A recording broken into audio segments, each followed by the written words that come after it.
whatever applies to recording in progress. So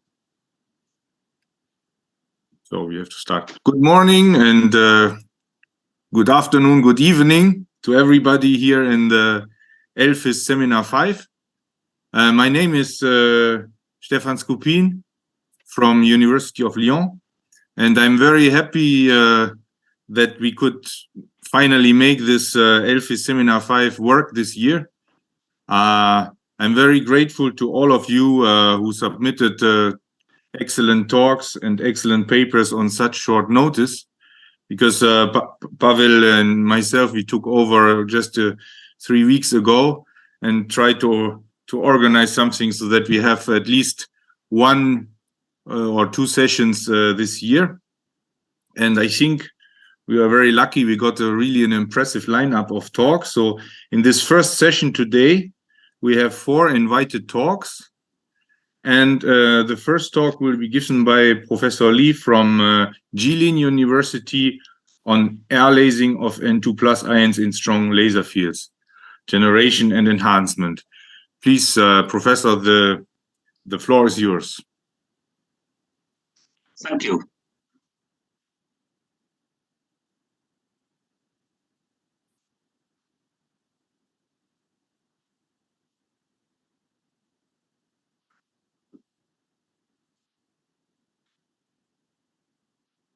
Okay.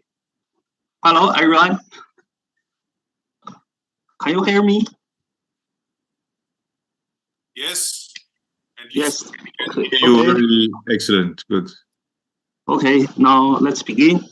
Thanks, Chairman. I'm Helong Li from Jilin University. It's my honor to give a talk in this conference. My talk's name is Air lasing of N2+ ions in a strong laser field, generation and enhancement. When the intense femtosecond laser pulse propagates in air, a filament can be formed.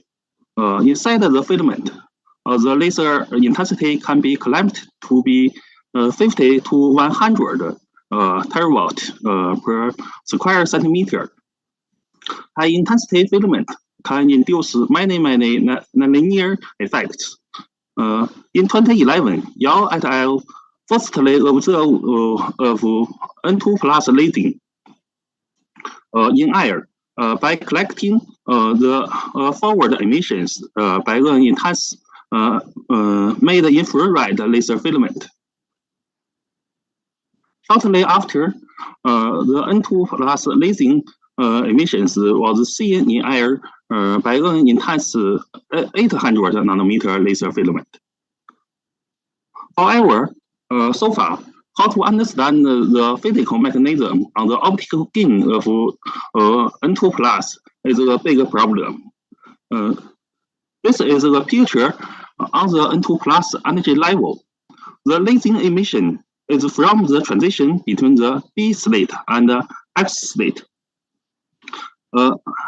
As we know, the population on the X state is from the electron promotion on the HOMO orbit, and the population on the B state is from the HOMO -2 orbit. The ionization potential of the HOMO -2 orbit is much larger than that of the HOMO orbit. So after the ionization, most of the N2+ ions are lying on the X state. So we can conclude that the strong field ionization cannot directly build up the population inversion between the B and X states. Furthermore, the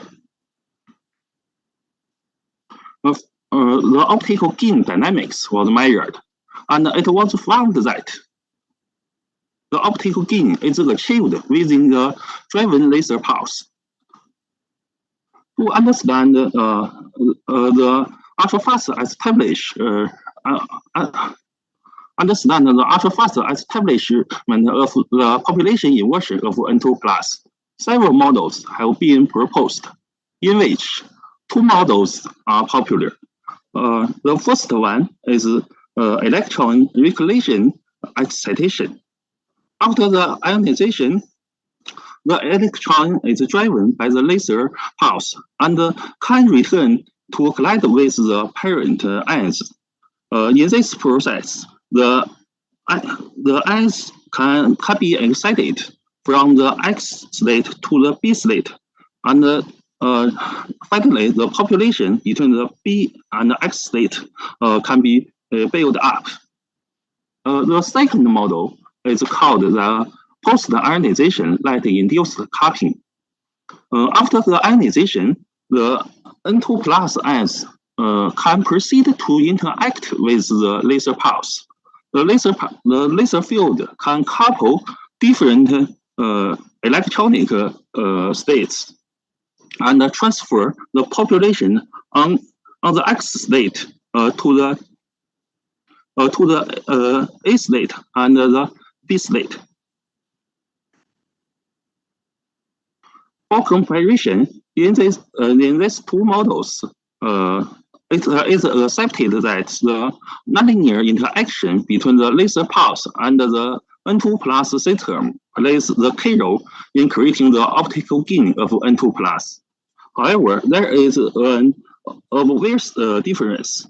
In the first model, the electron trajectory is very important. It is strongly dependent on the laser polarization state. When the polarization state is changed from linear to circular, the electron return possibility is reduced significantly. In the second model, during the light-induced cupping, the SA transition of the N2 plus ions is the perpendicular transition, and the XB transition is the parallel transition. As we know, the population transfer is strongly dependent on the laser polarization as well. So we can conclude that the laser polarization is a key parameter for creating the optical gain.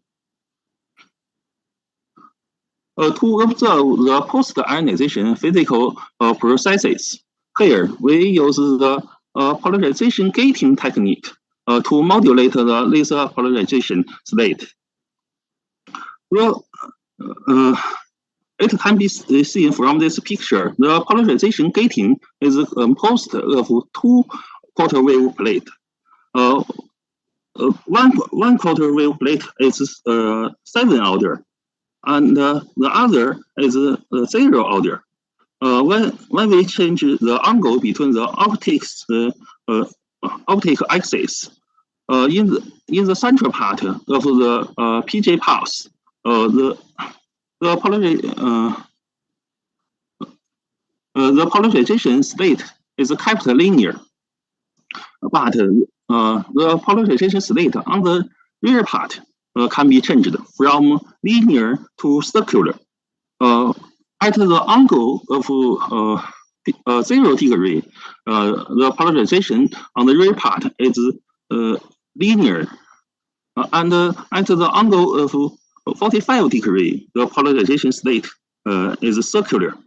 Next, we use the PJ pulse at the angle of 0 degree to perform the lasing experiments.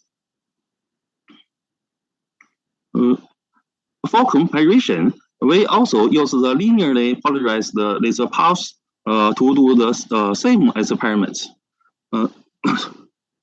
In the experiments, the input laser energy is fixed to be 0.6 millijoule.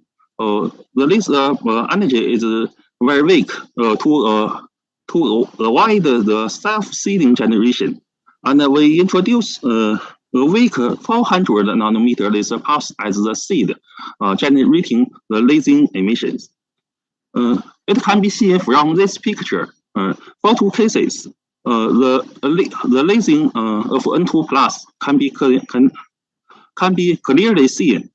In particular, for the PJ case, lasing intensity is enhanced by 1 order of the magnitude. That means that for the PJ case, the population inversion is enlarged. Why? It may be from the population increase on the B state, the transition upper state, or from the population decrease on the X state. To determine which one, we measure the side fluorescence of N2 plus for 2 cases. It can be seen that from this picture, for the PJ case, the fluorescence intensity is reduced by about 28. The fluorescence can reflect the population number on the upper state, that is the B state. But as shown before, the population inversion for the PJ case is enlarged. That means that the leading intensity increase for the PJ case results from the significant deletion on the X state. Next, we do the simulation on the basis of the light-induced coupling model, and it reproduced its experimental results for the population. Population inversion is enlarged for the PJ case.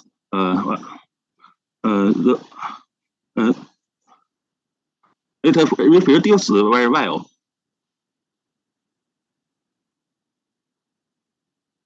Sorry. Now we discuss why the population transfer is more efficient for the PJ case. This is the polarization distribution in the PJ pulse. It can be seen that in the central part and the rear part, the polarization state is linear, but it is totally different from that of the linearly polarized laser pulse. There is the polarization angle between the central part and the rear part. It is about 45 degrees. This can enhance the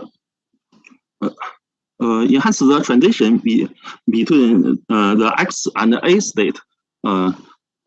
Transfer more the population on the X state to the A state, and the population inversion between the B and X state is enlarged. So we can see the stronger lesion emission.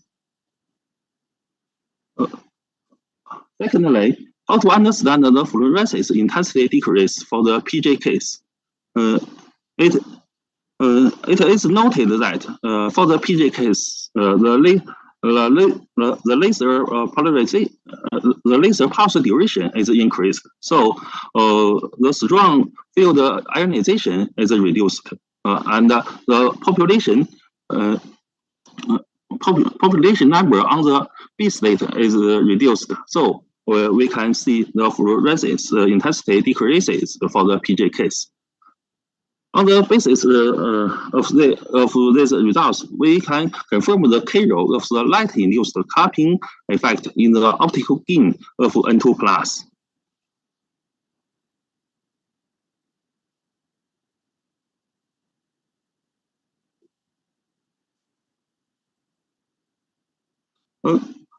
Based on the physical understanding of N2+ population inversion, we can summarize the 2 pathways to increase the leading intensity of N2+.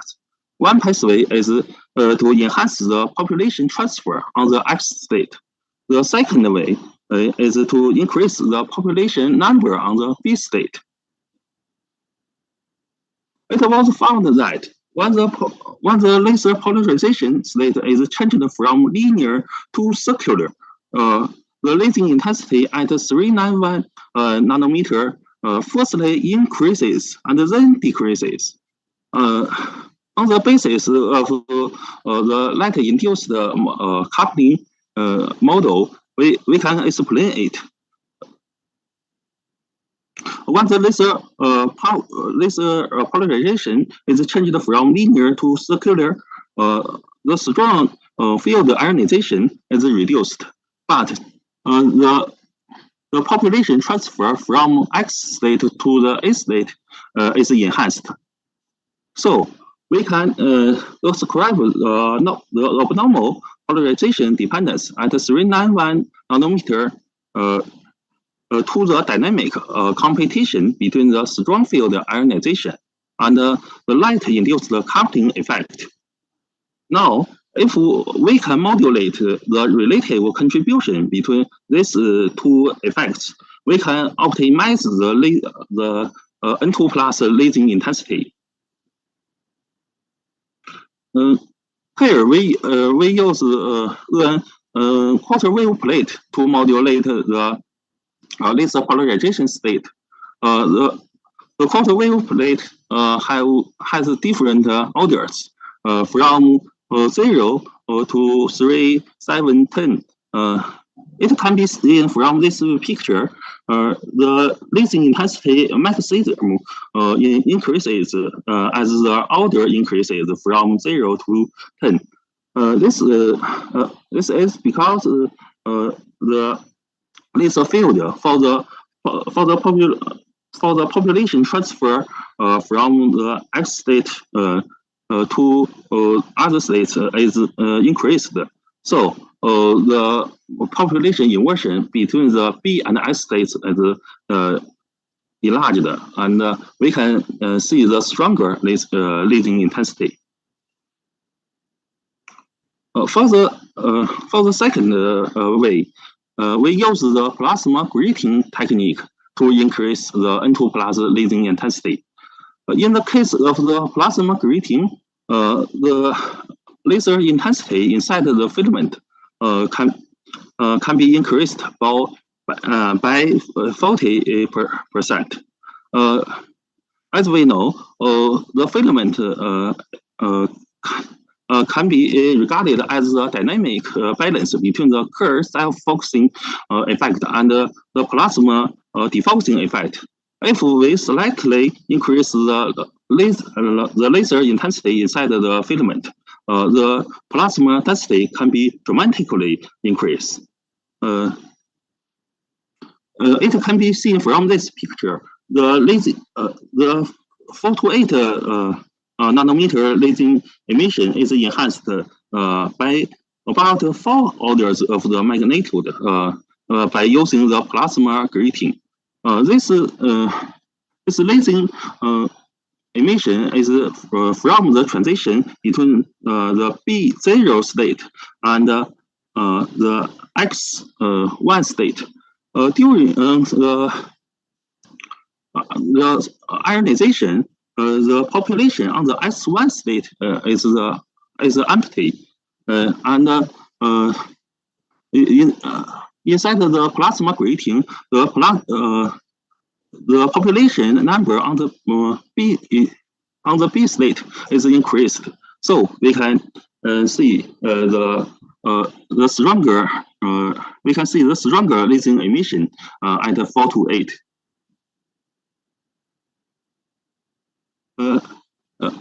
Let's make a summary.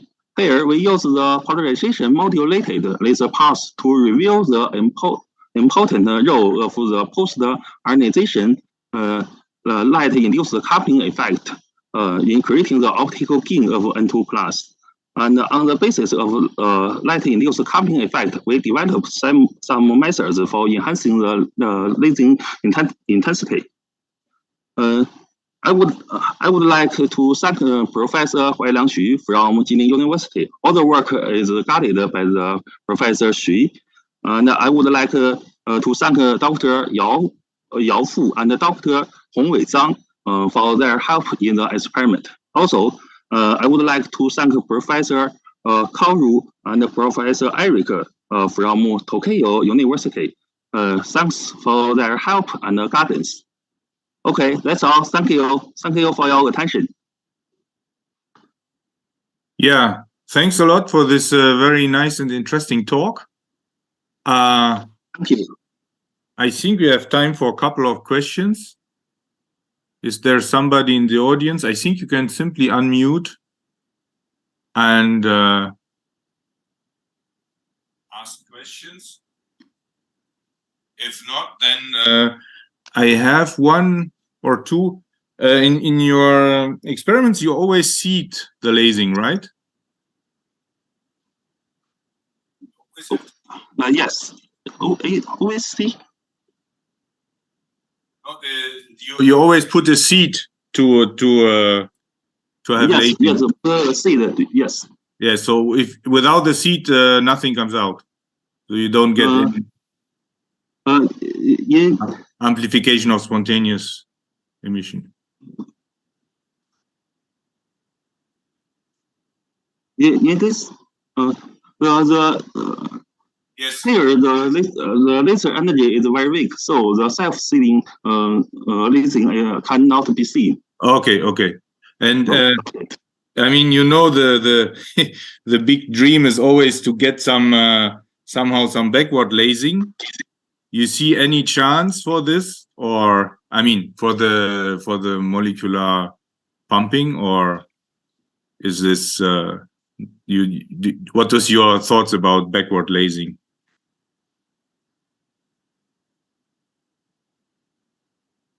Sweet. Both.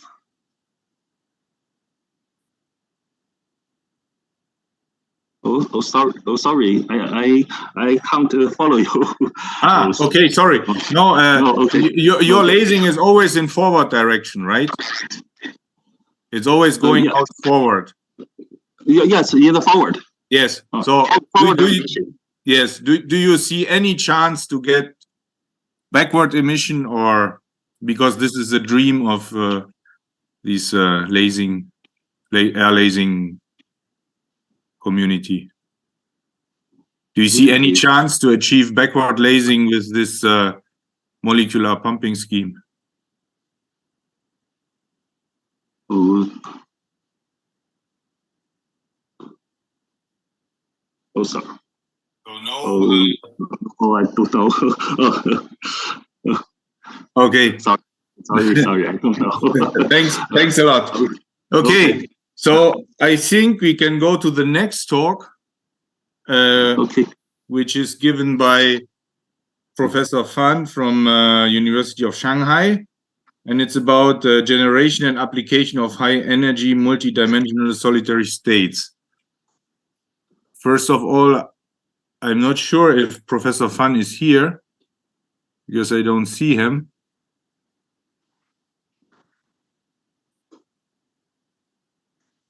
It seems that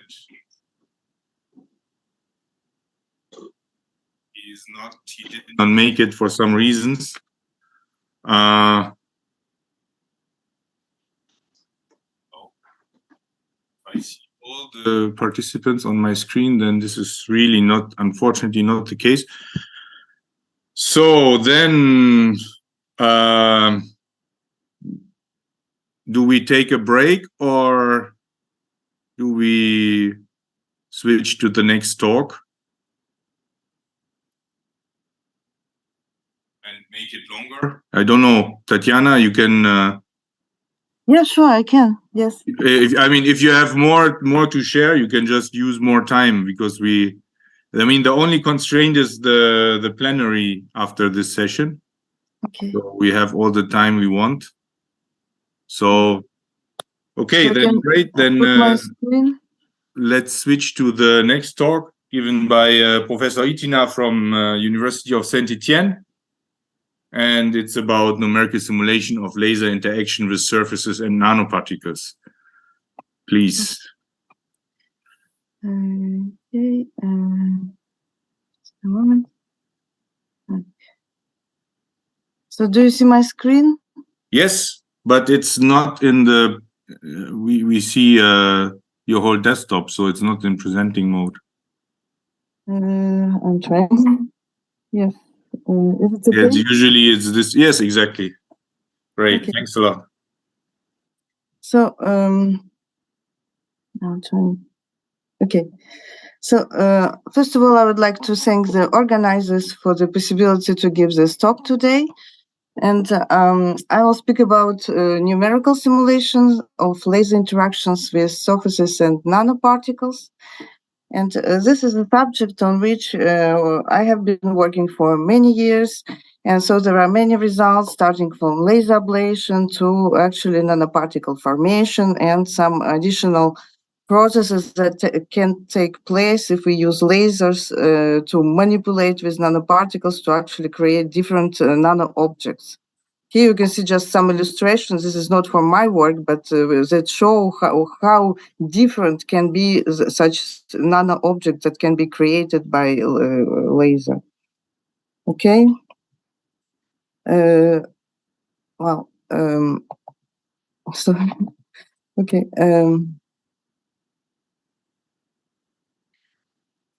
Now,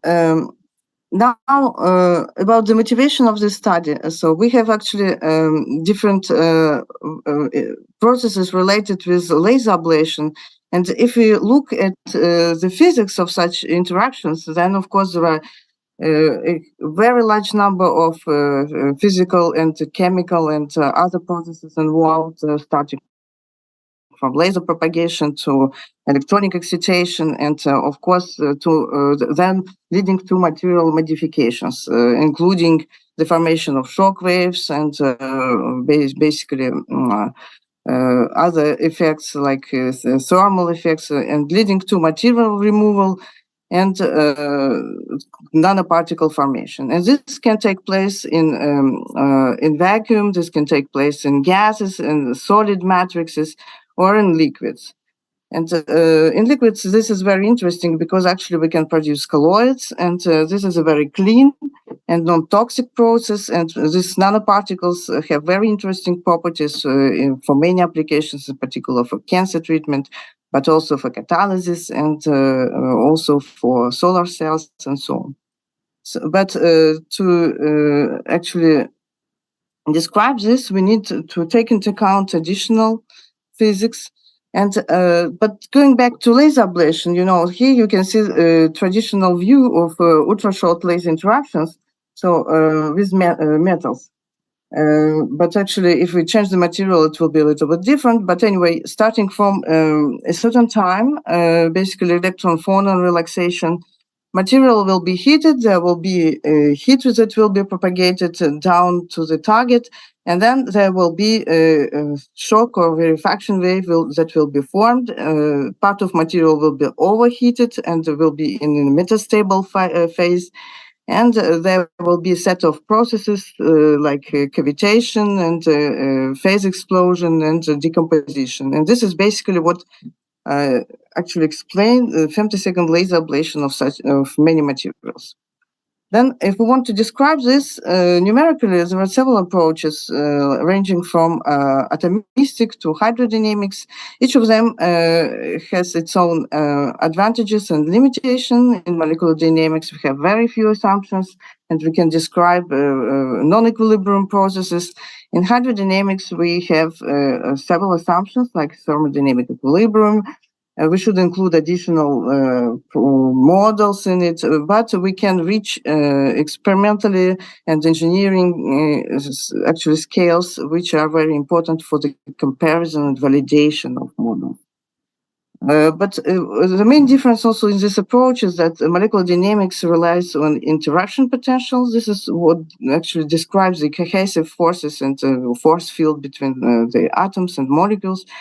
And in hydrodynamics, we have equation of state, EOS, actually, which describes the phase diagram of the material. And there is a kind of equivalence between both of them, and this to a large extent determine the results that we obtain. Well, then there was a so-called TTM-MD model, two-temperature model, which is coupled with molecular dynamics to describe electronic processes and electron heat conduction. And this was done several years ago, and now more and more groups are using such approaches to describe ultra-fast laser interaction with metals, which is really very interesting with molecular dynamics. And here you can see typical results that we obtain by using such an approach. So starting from a certain laser fluence, so if we introduce it here, we will obtain expansion of the material, and basically there will be a set of phase transition, not only melting, but also this transition to this overheated state, cavitation, and also fragmentation, and a kind of phase explosion. And what is interesting, at a certain delay, we will absorb nanoparticles here. So basically, we will create a mixture of atoms with different groups of nanoparticles of different sizes. So this is very, very common result in laser ablation with ultra-fast, using ultra-fast laser pulses. Then if we compare hydrodynamics with molecular dynamics, so basically it is possible, but if, of course, one should take care that the interaction potential and equation of state will give similar phase diagrams. What we did once, and it was we obtained quite a good comparison. Then, of course, another problem is to introduce the laser propagation. And it also depends on the dimensionality of your problem. If you have 2 or 3 dimensions, it is important to use Maxwell equation, method like FDTD or nonlinear Schrödinger equation. And if you just, like in many molecular dynamic simulations, there is basically only one direction, then it is possible to use Helmholtz equation, kind of simplified wave propagation equation. And this gives us a possibility also to treat double pulse and other pulse shapes. And here you can see the comparison of such simulations and so TTMMD with hydrodynamics. And you can see that basically, if you look at the results, so how material expands, in both cases we obtain the formation of nanoparticles. And so now if we look at these nanoparticles, it is interesting to see their parameters like size distribution, and how we can change this by using additional laser radiation, or also because we have frequently in experiments multi-pulse radiation, it can be changed actually during the laser radiation. So often, upon just one pulse, what we obtain is this kind of distribution. So it's very common in fragmentation, actually, models. So 2 different dependencies, and if you use logarithmic scale, there will be 2 different slopes like this. And of course, it can evolve with time and by using additional pulses. What is also interesting that if we want to get the ablated material, so one of the interesting results of our simulation is that almost all the molten depth was ablated. So it's quite easy also to use some estimations. So basically, if you can estimate where melting propagates, you can more or less estimate the ablation depth. And of course, if you use additional ambient parameters like gas or liquids, then there will be some additional confinement, and this also result can be different. But anyway, for this, we need to combine different approaches, molecular dynamics, for instance, with hydrodynamics or with Monte Carlo. And in this case, we can achieve the results comparable with the experiments. This also was done several years ago. You can see here these results, so the evolution of the plasma plume compared to the experimental results. And there are different groups of nanoparticles here.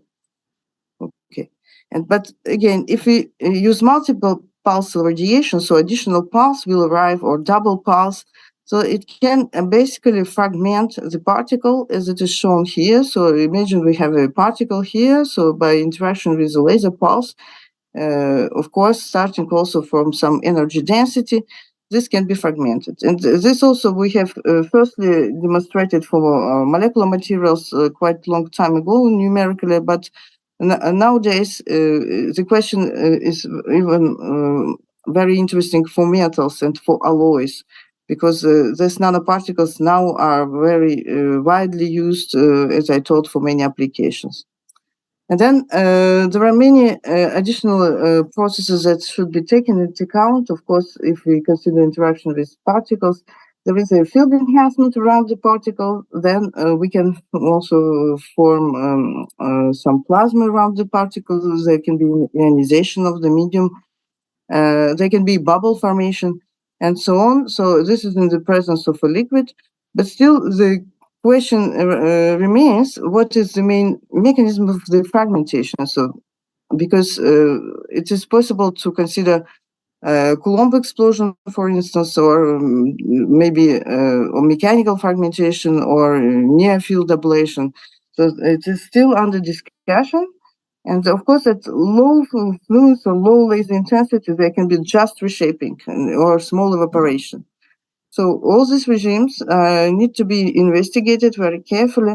And also, they can be nonlinear. As you can see here from the experiments of Ksenia Maximova several years ago in France, she actually measured the particle mean size and when she increased the laser fluence.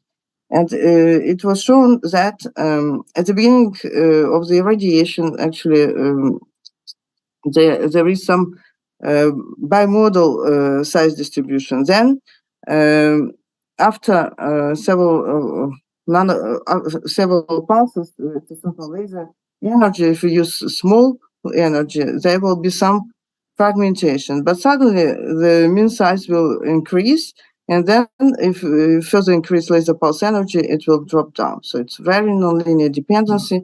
And it's quite interesting how it can be explained. So there will be several explanations proposed. One of them was the generation of white continuum, which can take place in liquids. And the question is whether there will be enough energy to fragment particles by this white continuum. But I think that there can be also maybe simpler explanation for this, just some sintering effect here. So it's some fluence, we can have sintering or just melting of particles, and then at larger fluence, we really obtain fragmentation. Well, so if you look at nanoparticles, of course, the size is important. You know that if you decrease the size of particles, the ratio of surface energy to volume energy rises. And this is very important for nanoparticles because it determines also the decay of melting temperature with the decrease in size and many other effects. But speaking about evaporation and fragmentation, what is interesting is this result shown here, for instance. So it's the same energy per molecule that was absorbed, but just the size of nanoparticle which was changed. So it's small size. You can see just only evaporation. And its increase in size, you can see this effect like in bulk ablation, like you can see the formation of some cavities that oscillate. The particle will also oscillate, so it will be kind of very interesting effect. And then there will be a fragmentation. But for smaller particles, this is not absorbed. We absorb just very rapid evaporation, and that's all.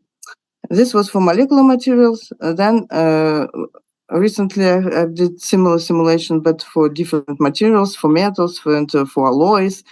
And here, for instance, you can see the results for different alloys. And again, if we irradiate, here it's the role of energy. So if we have not enough energy, particle will evaporate a little bit, then it will be just smaller and it will stabilize. If we increase the energy absorbed per atom, then there will be, again, this effect formation of some cavities, oscillating cavities, and oscillating particle. And then starting from a certain time, it will break down. And if we wait a little bit, there will be a set of smaller particles. And this is something that looks quite similar to the fragmentation of droplets. And droplet fragmentation is described by a so-called Weber number, which is actually the ratio of fluid inertia to some surface tension. Or there are different modifications of this, so it can be kinetic energy to surface energy and so on. And because surface energy plays more effect when nanoparticle size decays, then maybe this Weber number will be smaller, and at smaller Weber numbers there is no fragmentation. So maybe this explains why for smaller nanoparticles we observe just evaporation and not a fragmentation like this. And if we look at the experimental results, you can see that it looks very similar. So it was done in another group by these people. But if you look, they look very similar to what we obtain in molecular dynamics, and also there are different processes that can be observed, and different parameters and in different sizes. And okay, and again, it looks quite similar to for larger nanoparticles to some processes taking place in droplets. Okay. And here it's also one of the very interesting results that I have got, just the role of the composition of alloys. So if you have different alloys with different percentages of different species, then at the similar radiation condition, we will obtain, for instance, here is nickel percentage. For smaller percentage, it will be just evaporation stabilization. Then at about 50%, there will be fragmentation. And at larger, again, just evaporation and stabilization. So it's a very nonlinear dependency. And this can be explained actually looking at the phase diagrams for such alloys, but they should be corrected for nanoparticles. And there is a miscibility gap, and there is also liquid zone. And of course, this kind of diagram can be properly applied only for equilibrium process. In our case, it's a non-equilibrium, but anyway, it gives some explanation. For instance, here you can see that at 50%, we have some minimum here, and maybe it's explained why we have such a different result. It's this composition. Okay. Then, if we also speak about size, of course, laser energy absorption depends on size, and this is can be nicely described by Mie theory, for instance. So if we calculate absorption coefficient or absorption efficiency as a function of size, so and it depends, of course, also on wavelengths, but there is some maximum here, which will be a minimum in the threshold if we recalculate it to the fragmentation threshold. And this was done for gold nanoparticles, and also explain maybe some gap in size distribution often observed after laser radiation. So there are only small component and larger component and nothing in between, because actually we have such a dependency of the absorption efficiency. And then, of course, sintering on alloying can depend also on the sizes and cohesive energy of the materials of nanoparticles. So they can be conditioned under which we can create core shells like here, or for instance, they can be a mixture, and this happens. There is a characteristic sintering time, which depends on temperature. Of course, at larger temperature, sintering time goes down. But starting from a certain absorbed energy, there will be, of course, a kind of mixing, and we can mix even unmixable material. And this is the advantage of laser, because we can create some high entropy alloys or whatever that's actually very hard to obtain by different other methods. Then there were some attempts of how to systemize all these results, which is not very easy, because actually different materials have different properties. But the main conclusion actually, which comes from several studies, is that cohesive energy is important, and also the size of nanoparticles is important if you want to see what will happen. So you should compare cohesive energy of different components, and also the sizes of particles, because if they have very different sizes, there are chances that we have obtained core shells. And to get alloys, it's better to have similar sizes, and the same for cohesive energy. So if there is a big difference, then segregation can play a role upon cooling. And of course, also the protocol of heating and cooling is important, and this was also discussed in several papers. So if we have, for instance, longer pulses, like nanosecond pulse, we are more in equilibrium regime, so we will just slowly heat and obtain maybe some sintering. If we are in femtosecond regime, we will rapidly break down our particle, and there are more chances that we will obtain something looking more like alloys. And finally, here I present you just some recent results of molecular dynamic simulation, and experiments were done by our collaborators. Actually, it was a co-ablation of iron target in the presence of small gold nanoparticles. And what was interesting, we wanted to obtain the shell nanoparticles, but by the analysis we have found that they were raspberry-like, and in simulation in molecular dynamics it's also quite nicely can be obtained. But then if we heat more the particle, for instance here, the central part, we can obtain a alloy. But if we change the wavelengths, which is better absorbed by gold, for instance, we can fragment the small gold nanoparticles. So there is a nice way to control all this. And what are the applications here? So basically, if you look at the calculated and measured optical and magnetic properties, so here I show only optical, so plasma and resonance here.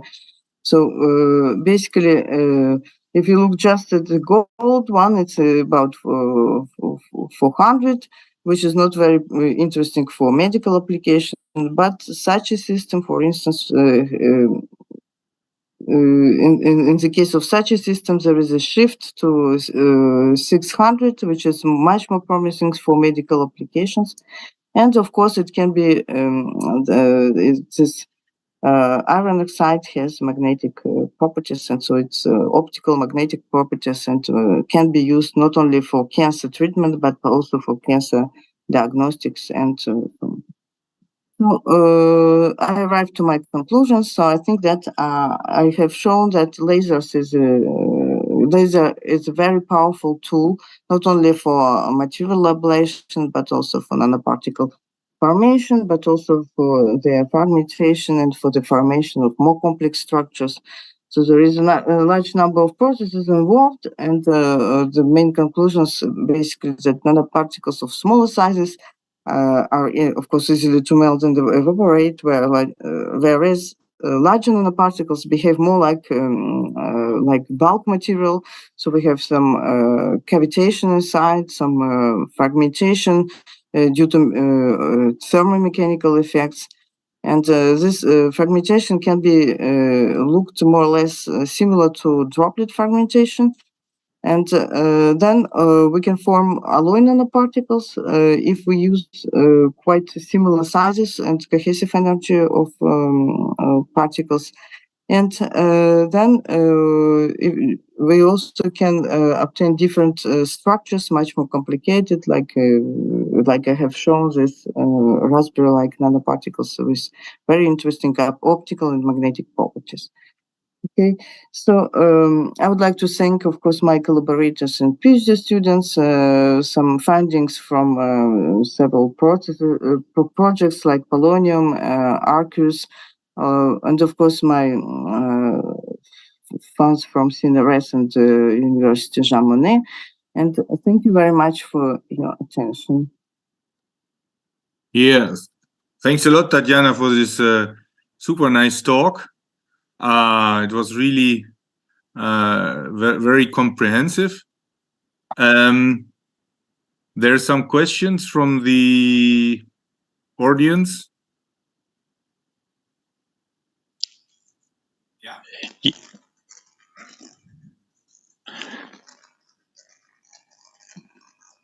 I have one question, if you let me. Sure, go ahead, please.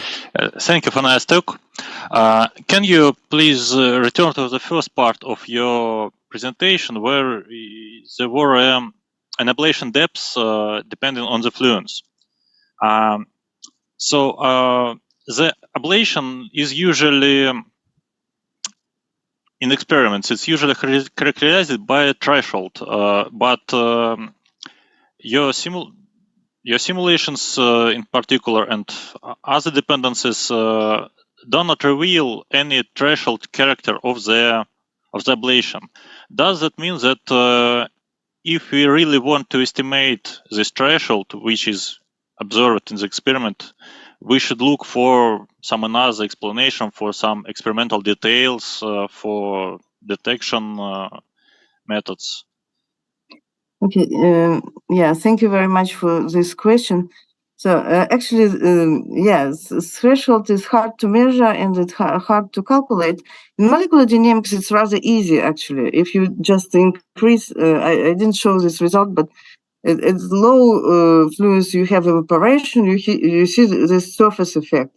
And starting from certain fluence, you have this transition to this nanoparticle formation, and in between you have actually spallation. So there is a layer which is ablated. And so this is defined as a threshold in molecular dynamics. But in hydrodynamic simulations, it's really very hard to speak about threshold. Why? Because actually at very small fluences, again, we observe the kind of spallation. And this was also the reason, I think, you see in experiments, you have some threshold here. If you see this Kashid experiment, for instance, there is a threshold, but sometimes it's the values looks quite strange of the ablated material. They repeat the experiments many times, then they take the average, so they can obtain some ablation depths like smaller than a nanometer, which is not very, you see, and but there is a threshold. But in hydrodynamic simulation, basically, you see here, it's very hard to it depends on this equation of states that I have shown, this phase diagram. And basically, it starts working quite nicely above the ablation, the hydrodynamic simulation. But in molecular dynamics, very easily we can get this. But again, it depends on our interaction potential, if it is correct. So it describes correctly the properties like critical temperature, material critical temperature is very important. So you see, when material is overheated. If it gives correctly all these characteristics, then it will give a correct value, but not always. It should be carefully verified. Okay, thank you. I think I got it. Thank you very much. Welcome. Yes, there are other questions? Well, then I have one. I wanted to ask you about the environment. So which is, well, typically maybe a liquid. So how important is that?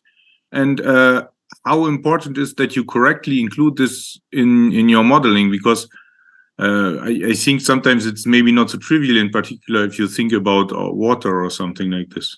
Mm-hmm. Yeah, yes, actually, yeah, the presence of water modifies of any environment. It's a confinement. So there is additional pressure. There is it modifies this ablation threshold, and it modifies the formation of nanoparticles, all this energy exchange and so on. Mm-hmm.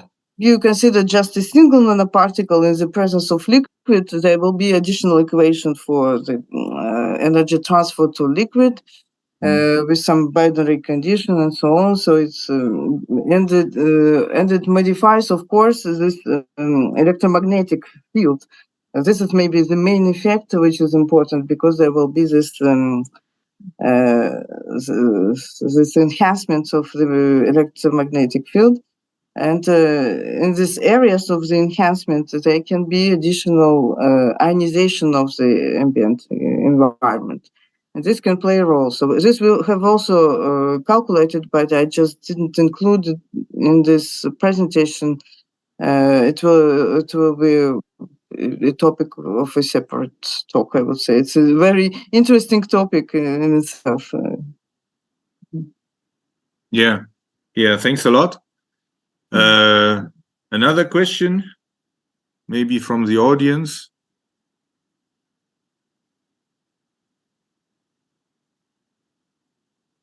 Well, if this is not the case, then well, we have time. I can I can ask another one. You mentioned the application of these nanoparticles for medical applications like cancer therapy. So and then you mentioned some wavelength dependency which is favorable, like this 600 nanometers or something. It was in the very end. Yes. Yes. So this I did not catch. I mean, why you say that this is favorable? Okay. You see, in medical applications, yes, there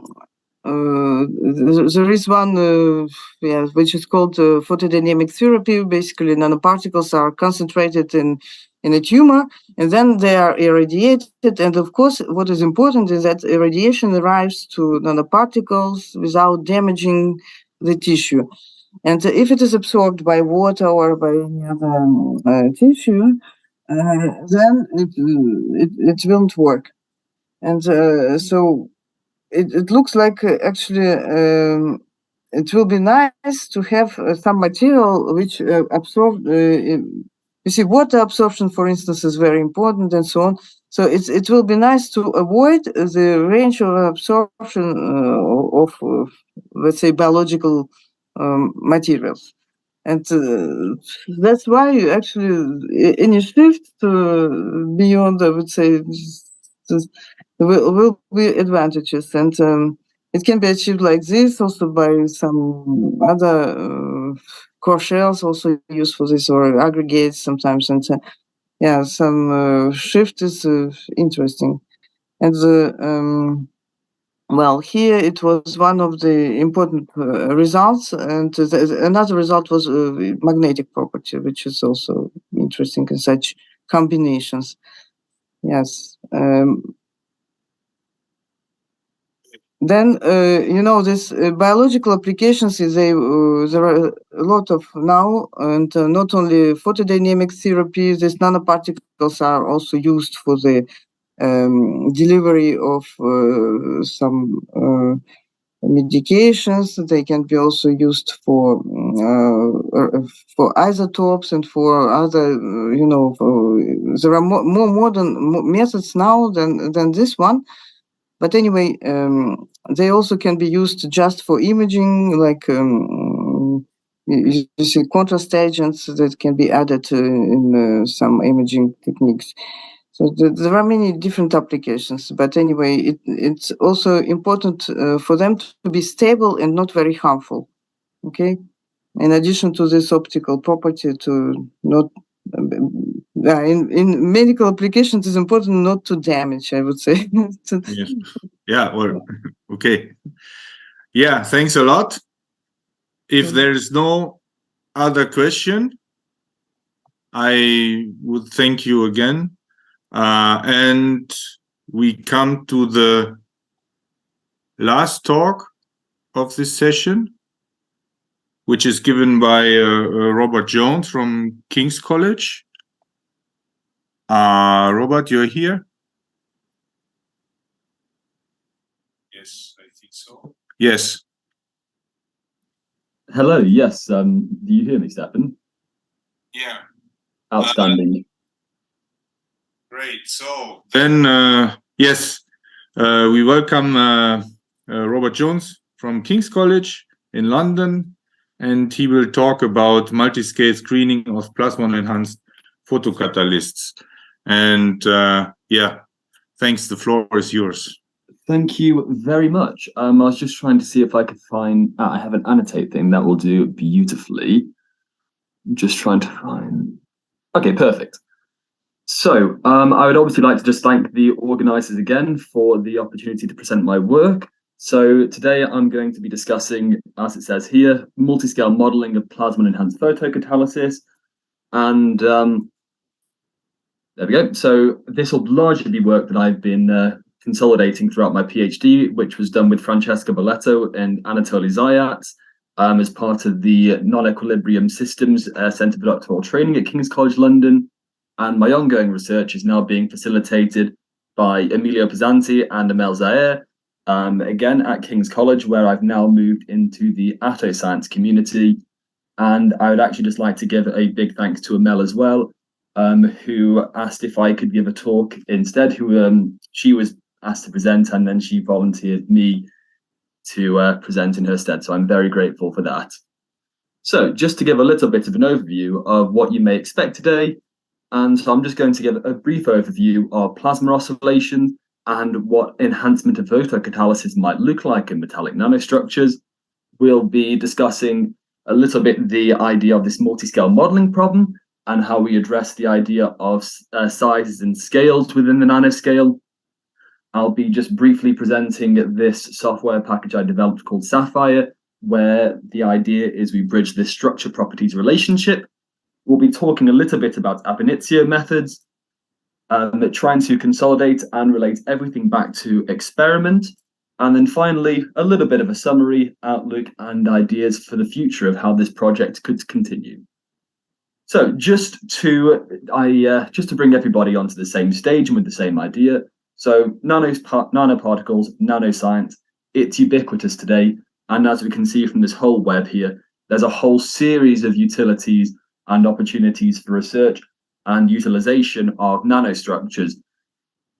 And one of the most idealized versions of this is actually for their amazing optical properties. So for thousands of years, in fact, we found these metallic nanostructures within artifacts from history. And in fact, one of the most famous ones, arguably, is this Lycurgus or Lycurgus cup, depending on how you pronounce it. I'm probably getting it wrong in both instances, whereby depending on where the light is incident and where the viewer is, it may actually appear to be different colors. So these nanostructures have actually really been with us for far longer than maybe some of our journals would necessarily lead us to believe. And so what can we do with this? Well, one of the ideas we have for these nanostructures is we may take a metal who may undergo what are called plasma oscillations. Again, maybe everybody in the audience is completely verbose in all of the ideas of this, but just so that, again, we're on the same page, let's just bring up a little bit of an argument. So let's just have ourselves a sphere of radius d, dielectric function epsilon, and we're putting it into a medium epsilon m. So by geometrical arguments and by cranking that algebraic handle, we can say that this polarizability of this sphere can be given by this expression, which we may then continue to develop to extract an extinction cross-section, i.e. how much of the light incident upon it is either going to be absorbed or scattered, whereby we have this expression, which is a little bit ugly to look at, but is easily soluble and workable. So just kind of bring us to something a little bit more realistic than just our sphere in a medium, we can say, well, maybe I've got this, maybe I can then begin to treat my metallic nanoparticle as a plasma in the sense that I have mobile electrons and charge carriers. And so if I have a small nanoparticle, long wavelength, so respective sizes, we're saying tens of nanometers and hundreds of nanometers, nanoparticle and wavelength respectively, then we can start to have this idea that the light itself is going to be sort of like the moon on the tides, sloshing these electrons back and forth, or like the water in my coffee cup if I'm going to be swinging it back and forth. Or I suppose if I spill the coffee, that counts as ionization, but that's a whole different talk. But one of the cool things that makes these particular plasma oscillations different from me just swilling about my coffee cup is that we have this decay mechanism, whereas with the coffee, it's purely radiative. I have friction acting on either side of the coffee cup. However, with the plasma oscillations, we have this Landau damping effect, whereby via the excitation of by inter or intraband transitions leads to this non-equilibrium distribution of hot carriers, so i.e. kinetically active electrons and kinetically active holes. Over the time span of femtoseconds approaching picoseconds, this distribution relaxes again, and we begin to thermalize with respect to our environment. However, for that time that we have these kinetically active charge carriers, maybe we can do something interesting with them. And the idea that we have is to use these to catalyze chemical reactions in a similar sort with an idea that's kind of proposed here, whereby you can have, for instance, water being incident on your nanoparticle, and you can use the hot electrons and hot holes to facilitate the splitting of that water. And there's a nice article discussing that here. And indeed, this whole idea has really picked up a lot of speed in the last couple of years of using this plasmonic property to actually really start to explore the different chemical reactions that we can catalyze. And so there's actually a paper that I'm going to be referring back to a few times today, as this was by our experimental collaborators at King's, in which they said to me, well, we indirectly had the discussion of, we have this structure, we see this, Rob, what do you see? And just for reference as well, for anybody interested who wants to have a look into some of these properties, there's some wonderful articles down here, which I'd very much recommend. And if you'd like to follow the scene as well of catalysis in plasmonics, there's a little QR code here as well to a big research project that's looking at exactly this in more detail. So yeah, they said to me, Rob, we see this, what do you see?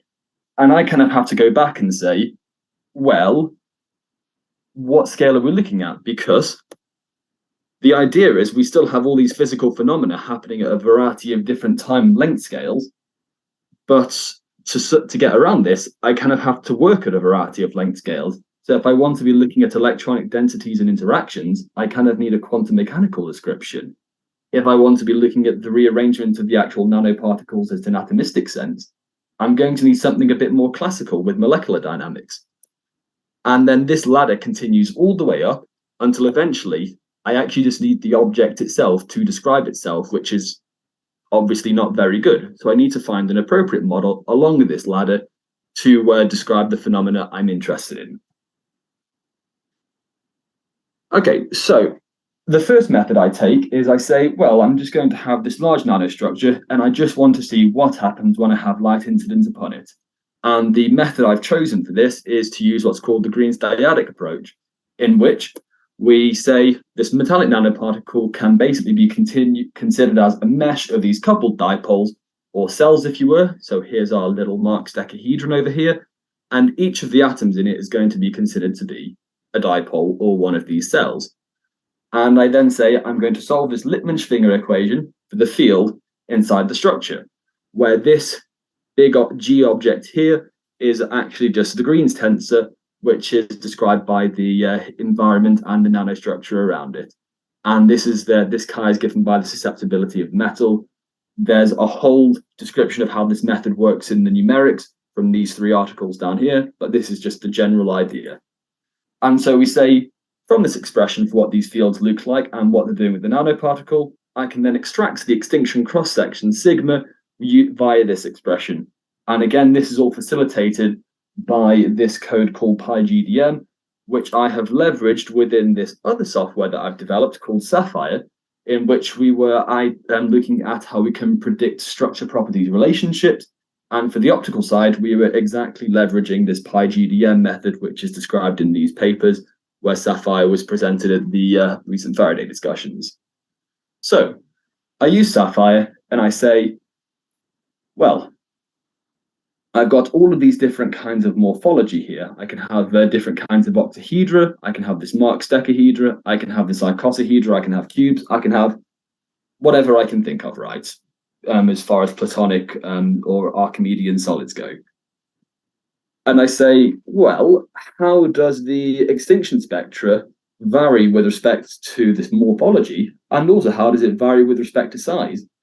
And as it turns out, both of these properties actually seem to have pretty significant impact on what my extinction cross-section might look like. And we say, well, I guess this isn't too surprising as well to see some of these shapes that we see in these extinction spectrum, because the actual way in which the way in which our area and volume to be absorbing the incident electric field, it actually varies quite a lot. And depending on the particular sort of morphology we choose, we actually may have these sort of striations, as for instance, you can see with respect to the truncated octahedra, where you have these little branches, depending on where I make the cuts. And the same is also true of these Marx decahedra as well. And this is actually why you see these striation and these stripes in the extinction spectra. So we already know with this fairly coarse classical model of the light matter interactions that this shape and this size is going to be pretty significant. But how significant? As keep in mind, our experimental collaborators said had this nanoparticle which is gold with platinum on the top. What happens to it? And so I take a whole series of different gold platinum nanoparticles, and I have it such that my platinum being coalesced into the structure is either of the same size or smaller, in keeping with the kind of clusters that are being made by my experimental friends. And we say, okay, so I start off with some coalescing structure, I let it evolve at 600 Kelvin for about 500 nanoseconds, just to get it give it a bit of time to see how it feels comfortable. And then I measure the extinction spectra at the start and at the end to see what happens. And in general, we don't see as much variation as maybe we would have thought we would expect. We do see that that by introducing more platinum, we actually do still have some appreciable change in the extinction, which is also consistent with the experiment, which we'll see in just a moment. But for the most part, things stay fairly similar, which is to be expected for a coarse model such as this GDM, in which we're just saying, what is each dipole actually doing in terms of absorbing light? And it doesn't care so much really where the gold is, so long as it is there. We saw before, sure, the size and shape does vary, but at this kind of scale, they're only small differences. And indeed, this is exactly what we see when we start to try to design clusters with this kind of core satellite idea in mind. And so we say, okay, what did you guys see then? I saw this, what did you see? Well, they see a slightly similar sort of idea in that they have only a very slight deviation in their extinction spectra, depending on how much platinum they have introduced to their nanoparticles. And so my thing is covered up just a little bit here. I can move him, how fantastic. Okay, yeah, so as you can see, depending on how much platinum they introduce, there is a slight shift in their extinction spectrum that they've measured experimentally. And indeed, actually, that seems to be pretty consistent with what we have, which is definitely reassuring to say the least, but it doesn't give us quite so much information about what's really going on, because this is just saying, I have light incident with a nanostructure, it's going to be absorbing or scattering it, and as a consequence, this is what it looks like. So if I want more detail, okay, why is my slide not changing? There we go. If I want more detail, then I have to go to an ab initio domain if I want to see what these electrons are actually doing in terms of their oscillation and in terms of what the charges themselves might be doing. And so with any good ab initio technique, we have to start with this many-body Hamiltonian. And I assume that everyone has either heard of or is somewhat familiar with DFT, with density functional theory, but I'll just give a very brief outline as to what the method looks like. We just take this reformulation of the molecular Hamiltonian, where the Korn-Sham DFT, density functional theory method, solves this many-body problem by just ignoring it.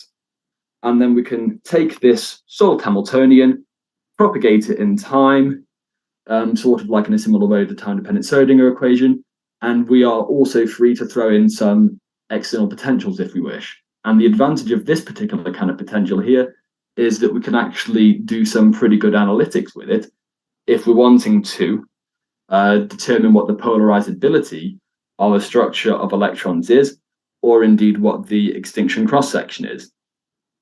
So we're able to relate back with this ab initio method to our general idea of our conducting sphere we saw before. Whereas in this case, however, we are somewhat limited to very small systems, as the scaling of density functional theory prohibits us from being able to do anything anywhere near as big as what we've just seen now. So maybe I want to try to do something a little bit in between, and so I'm going to do a little bit of modern day alchemy, and I'm going to say, well, gold itself is a noble metal, and so it has a strong S-type characteristic. Sure, I have some D-type electrons as well underneath, but a lot of the chemistry is going to be dictated by that S-type. Not all of it, but a lot of it. And so I'm going to be like an alchemist of old, and I'm going to take jelly, or this jellium, homogeneous electron gas, and I'm going to turn it into this gold here. And indeed, a similar principle has actually been taken by the group of Angel-Rubio, in which they did a similar process for sodium. Now, while sodium doesn't have a strong subline D-type structure, there are arguments to be made, and I don't think I included in the references here, but it has definitely been tried with the likes of silver and gold before, of comparing with this jellium cluster. And so, what does it look like? Well, we actually find that for different structures, we actually start to see some agreement and some, well, agreement's the wrong word there, but we definitely see the emergence of properties which are indicative of this kind of plasma oscillation that we saw before. So we can see it from the extinction spectra, which actually the fact that we have this redshifting of the peak as well is also indicative of this plasma oscillation, as just to sort of construct this geometric argument. The smaller the nanoparticle is, the stronger its curvature, and that curvature will then be arresting and will then be providing this resistive and restoring force, to the plasma oscillation. And so the smaller the nanoparticle, then the higher the energy of the photon required to excite this plasma. And so we say we have some evidence of it from the spectra, but also we can see it from the time evolution of the dipole moment itself, in that these guys actually do behave like these little dipole oscillators, i.e., we seem to have plasmons in our jellium. Terrific.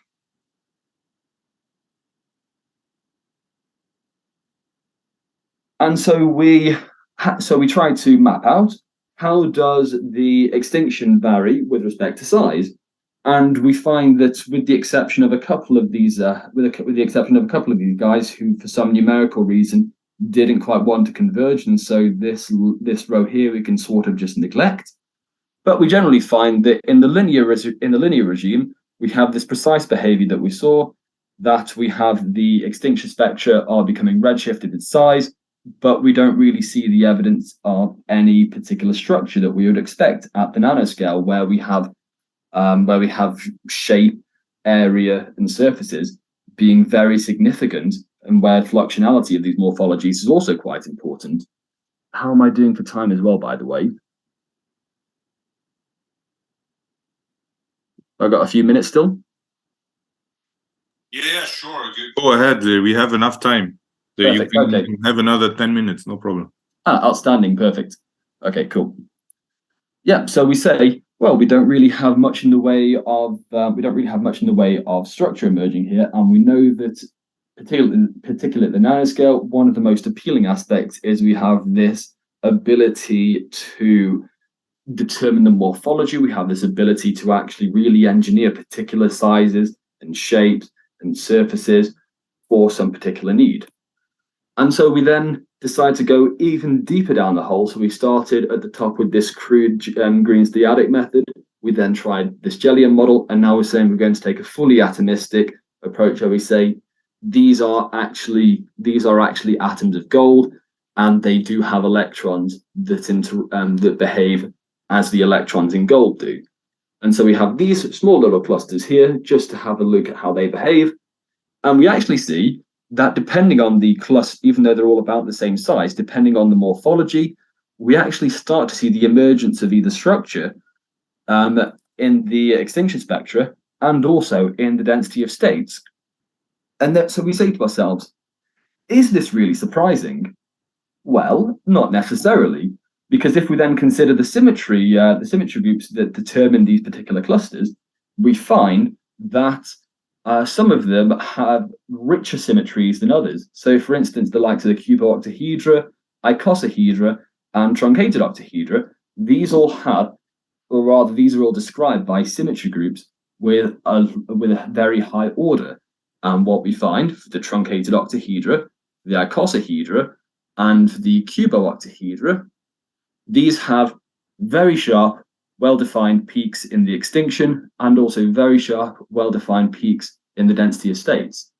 Conversely, for the likes of the Marx decahedron, the tetrahedron is not appearing here, but that's a hint to another time. So yeah, the Marx decahedron, this octahedra, and this sphere, we find that these have lower order of their symmetry groups, And indeed, we start to see the emergence of a little bit more detail and structure in the extinction spectra, and also in the density of states.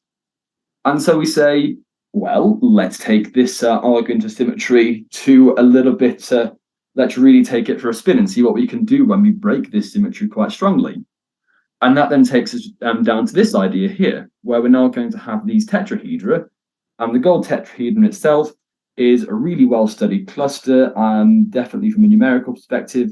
And I seem to recall that there are also some experimental papers regarding him.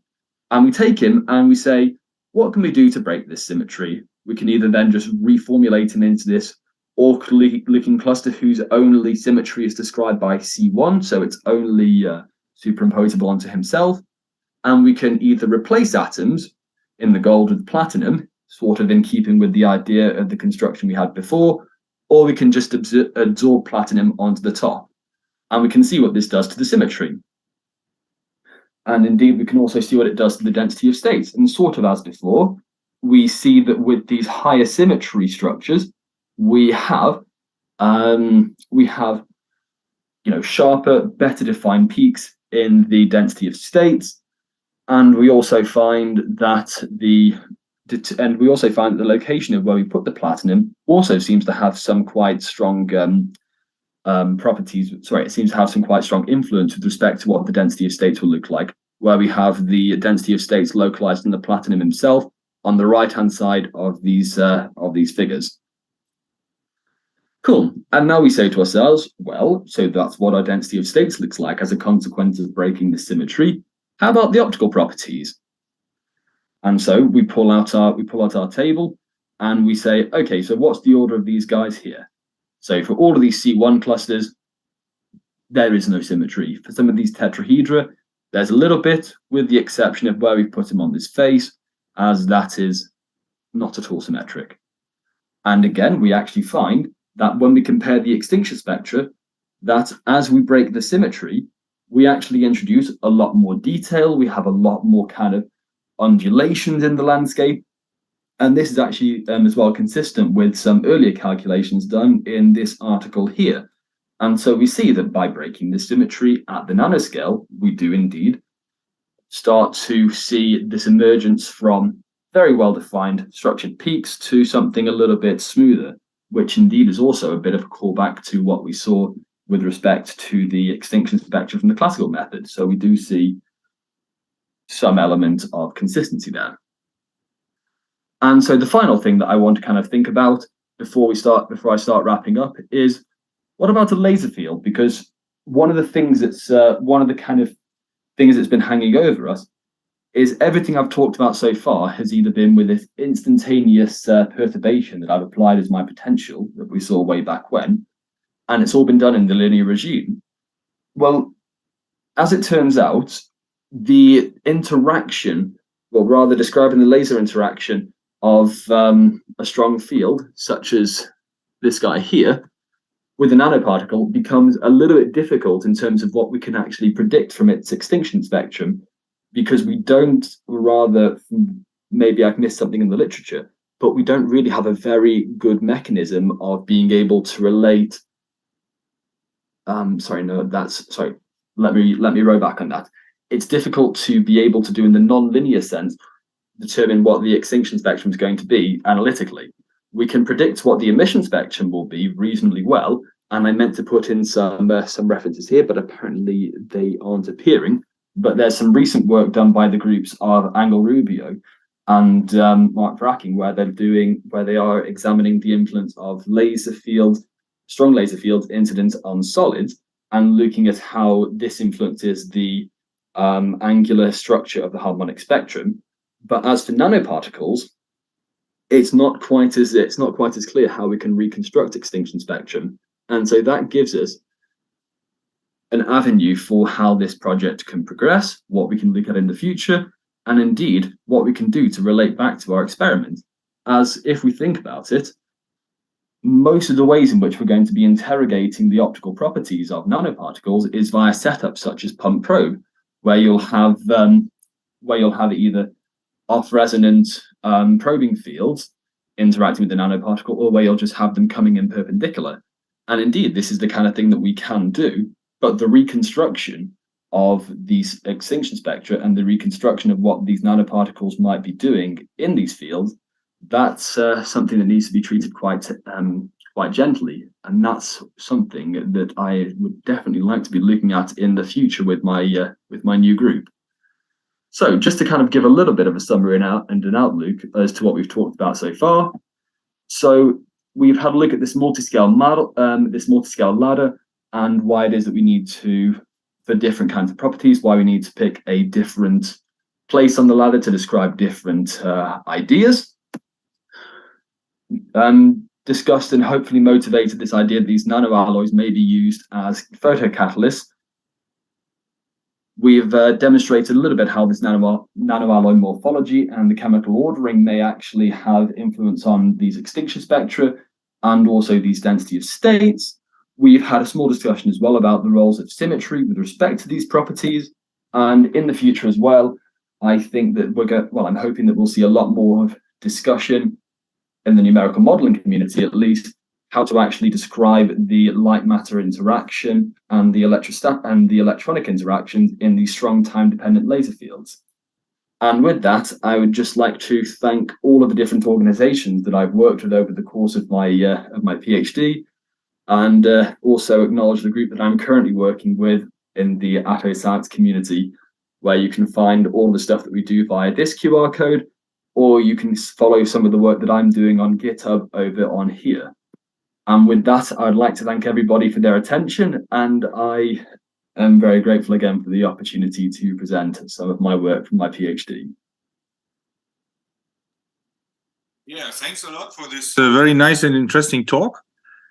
Yes, we still have time for some questions. If there are some from the audience, I would give them so I don't hear anybody speaking up. So then I have one question. You showed this what you call the ladder of the models. Yep.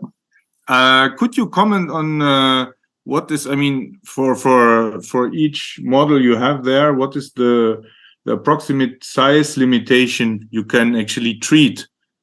That's a really good question, and I suppose it depends on what you're willing to describe as being a rung on that ladder. Yeah, let's say linear optical properties.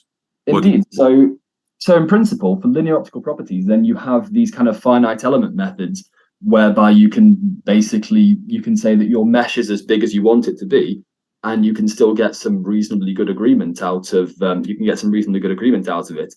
At the nanoscale, then you start to have to introduce the model that I discussed in terms of the Green's dyadic method. You start to have to introduce other factors, like you have to introduce retarding components into the Green's tensor, so that you can be more accurate. But in general, these guys here, they go up to hundreds of nanometers, is what I've seen from the papers. For myself, typically speaking, I'm in the classical region. I'm in the limit of about 1 to 10 nanometers, sometimes a little bit bigger, but generally trying to be consistent with what the experimental groups are doing. But in principle, I'd say that for the classical methods, you'd probably want to be definitely super nanometric. So you want to be more than a couple of nanometers, and it can probably take you up to around the micron level before you then want to start doing something more like a finite element method. As for the quantum mechanical, then you can go basically about as small as you want, and then the limitation at the upper bound is basically how big a cluster do you have and how much computational resources do you have. But typically you won't see people doing full atomistic methods of more than a few hundred atoms, which is still sub-nanometric. And as for the Jellium clusters, you can see those going up to a couple of nanometers, but even then there are better methods and there are more appropriate methods such as classical ones. Okay. And for which model you want to which model you want to use to go to the interaction with the high fields? Would basically, if you want to get some nonlinear properties out of it, let's say.